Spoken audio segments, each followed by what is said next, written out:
I'm Wesley Ferreira, clarinet professor at Colorado State University.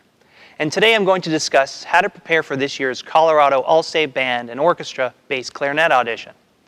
In this video, our focus will be the Weisenborn Advanced Studies Etude number 19, adapted for bass clarinet by William Rhodes. The Etude is marked Allegro con brio, and this year's All-State audition asks that you perform at quarter note equals 138.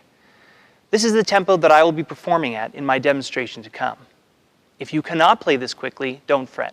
It's more important that you play with fluidity, good tone, correct notes, and that you're paying attention to the stylistic indications. Alternatively, if you are able to perform this etude technically at a faster tempo, you are free to do so. But just make sure that you're not doing it at the expense of what we just spoke about.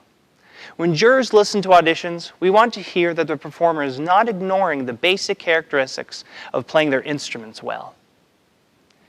It will be very important for you to begin learning and practicing this etude slowly, with a metronome. Play it all slurred for a long period of time until you are sure that you can play all the correct notes. Be patient and do not increase the tempo until your fingers feel ready to move to a faster tempo.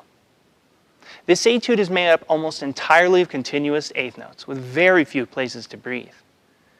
There are quite a few accidentals written into this etude too, and it already contains 3 flats in the key signature. So playing it slowly and not worrying right away about the articulation markings will allow you to pay better attention to playing the correct notes.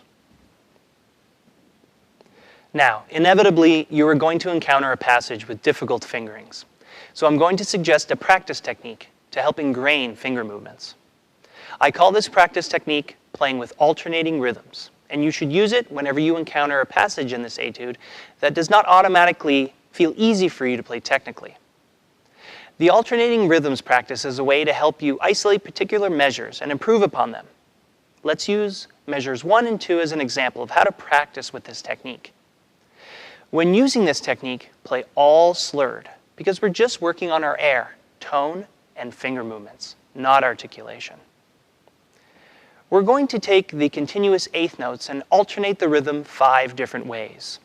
You should begin at a metronome marking that is slow, a metronome marking that you can execute these well, with good tone, and even and relaxed finger movements. So, first, we're going to swing the rhythm, playing the first note long and the second note short. Again, I'll demonstrate slowly, measures 1 and 2.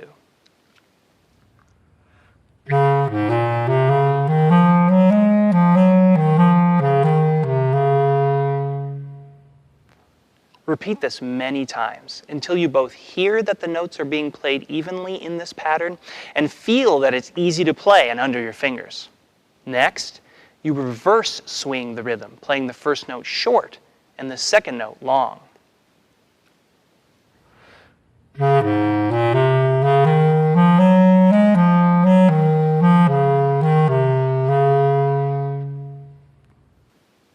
Again, practice this pattern over and over with the metronome until you both hear that the notes are being played evenly in this pattern and feel that it's easy to play and under your fingers. Next, play a triplet pattern.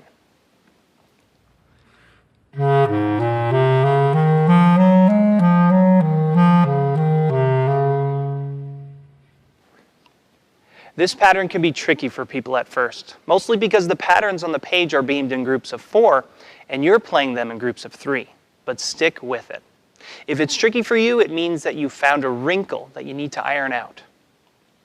After working this pattern up until it's comfortable under your fingers, you move to the 4th alternating rhythmic pattern.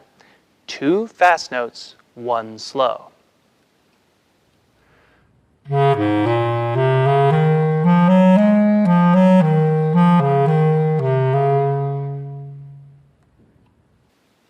Practice the passage in this rhythm until it's comfortable under your fingers. The final pattern is the reverse of this one. 1 slow, 2 fast.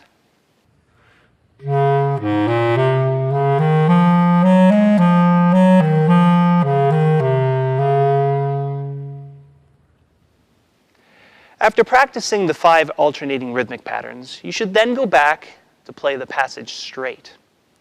If you spent the time practicing to make each one of the 5 alternating rhythmic patterns feel comfortable and smooth, then you will find that when you go back to playing in the straight pattern, that it's so much easier now. It's amazing, really. Now, word of caution. I find that many bass clarinet students tend to bite when playing accents and when leaping from the low register to the second register. This etude has many marcato accents and crosses the break regularly. Pay attention to whether you're biting on the mouthpiece in these spots.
In this video, our focus will be the Weizenborn Advanced Studies Etude number 20, adapted for bass clarinet by William Rhodes. The etude is marked lento, with an added indication that the performer should play a piacere. A piacere is an Italian term meaning that you can play the etude at your pleasure, specifically as it relates to tempo and the use of rubato. As with all auditions, focus on playing with good tone and pay attention to the details all along the way in your preparation process. This is a rather short etude, but it contains a lot of detail. Let's delve right in. The first 3 measures each have a different dynamic indication. Make sure that we can hear the difference in all 3 when you play them. The first 5 measures are pretty straightforward, but I would suggest using rubato in measures 3 to 5. Rubato means the temporary disregarding of strict tempo to allow an expressive quickening or slackening, usually without altering the overall pace.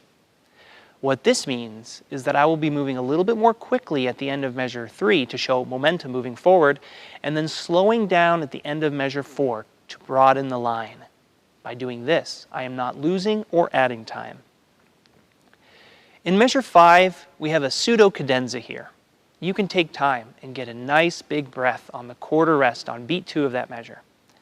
Be sure to play the low A with unwavering tone and pitch. The judges will really get to hear the quality of your tone on this note, especially as you start on a forte dynamic and diminuendo to a piano dynamic. Be sure to practice the subsequent 16th note passage well, with even fingers, correct notes, and good tone. In measure 7, there is a marking of crescendo e stringendo. Stringendo means to gradually play faster. You've likely seen this idea most often written as the term accelerando. So, through measures 7 and 8, you are asked to gradually increase dynamics and tempi until measure 9, at which point there is a rallentando and diminuendo indication written in. Be sure that you take in enough air before the 16th note passage begins in order to have enough breath support to play the final 2 notes of this etude beautifully. I suggest recording yourself and listening back often so that you can analyze your own playing and your interpretation. Some of the best players in the world use this technique. It's been a pleasure sharing my thoughts on this etude. If you have any questions, please feel free to post them in the comments section below.